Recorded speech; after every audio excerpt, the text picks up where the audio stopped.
ഇനി നമ്മൾക്ക് നല്ല മൊരിഞ്ഞ സവാള വട തയ്യാറാക്കാം.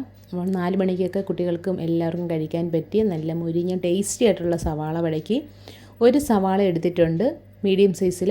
ഇനി ഒരു പച്ചമുളക്, കുറച്ച് ഇഞ്ചി, കറിവേപ്പില. ഈ സവാള നല്ലപോലെ നൈസായിട്ട് അരിഞ്ഞെടുക്കുക. എല്ലാം ഇതേപോലെ അരിഞ്ഞെടുത്ത് വെച്ചിട്ടുണ്ട്.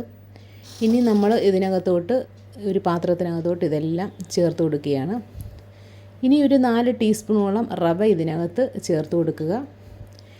ഇനി ഇതിനകത്തോട്ട് ആവശ്യത്തിനുള്ള ഉപ്പ്, പിന്നെ 1/4 ടീസ്പൂണോളം നമുക്കിതിനകത്ത് സോഡാപ്പൊടി ചേർത്ത് കൊടുക്കാം. ഇനി നമുക്കിതിനകത്ത് ആവശ്യത്തിനുള്ള മൈദാമാവ്, ഇപ്പം ഞാൻ ഒരു 250 ഗ്രാം മൈദാമാവ് എടുത്തിട്ടുണ്ട്. അത് ഇതിനകത്ത് ചേർത്ത് കൊടുത്തിട്ട് നന്നായിട്ടൊന്ന് കൈ കൊണ്ട് നല്ലപോലെ ഒന്ന് മിക്സ് ചെയ്തെടുക്കുക. അല്ലെങ്കിൽ നമ്മൾ ഈ മാവ് ചേർക്കുന്നതിന് മുമ്പേ, ഈ മൈദ മാവ് ചേർക്കുന്നതിന് മുമ്പേ സവാള നന്നായിട്ടൊന്ന് മിക്സ് ചെയ്തെടുത്താൽ മതി. ഇതാകുമ്പം എല്ലാം നല്ലപോലെ ഇതിനകത്ത് മിക്സ് ചെയ്ത് കിട്ടും. പിന്നെ നമുക്ക് കൈ കൊണ്ട് ഉരുട്ടിയിടാൻ വേണ്ടിയിട്ടുള്ള രീതിയിലുള്ള വെള്ളം ആയിരിക്കണം നമ്മൾ ഒഴിച്ചു കൊടുക്കേണ്ടത്. ഒരുപാടങ്ങ് ലൂസായി പോകാനും പാടില്ല, ഒരുപാട് കട്ടിയാകാനും പാടില്ല. അന്നേരം നമ്മൾ വൈകിട്ട് ആണ് സവാള വട തയ്യാറാക്കുന്നതെങ്കിൽ രാവിലെയെങ്കിലും ഇതേപോലെ മാവ് കുഴച്ച് വയ്ക്കാനായിട്ട് ശ്രദ്ധിക്കണം. ഇനി നമുക്ക് വൈകുന്നേരം എടുക്കുക. ഇപ്പോൾ രാവിലെയാണ് ഞാൻ മാവ് കുഴച്ച് വെച്ചത്.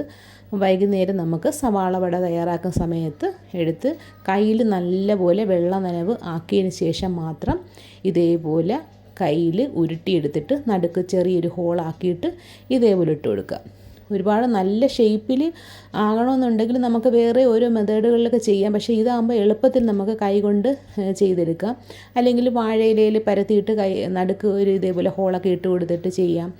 അല്ലെങ്കിൽ വട്ടപാത്രത്തിൽ കുറച്ച് എണ്ണയൊക്കെ തേച്ചിട്ട്, വട്ടപാത്രത്തിൻ്റെ അടപ്പില്ലേ അതിൻ്റെ മുകളിൽ ഇതേപോലെ ഒന്ന് ആക്കി വെച്ചിട്ട് ഹോളൊക്കെ ഇട്ടിട്ട് ഇതിനകത്തോട്ട് എണ്ണയിലോട്ട് ഇട്ട് കൊടുക്കുക.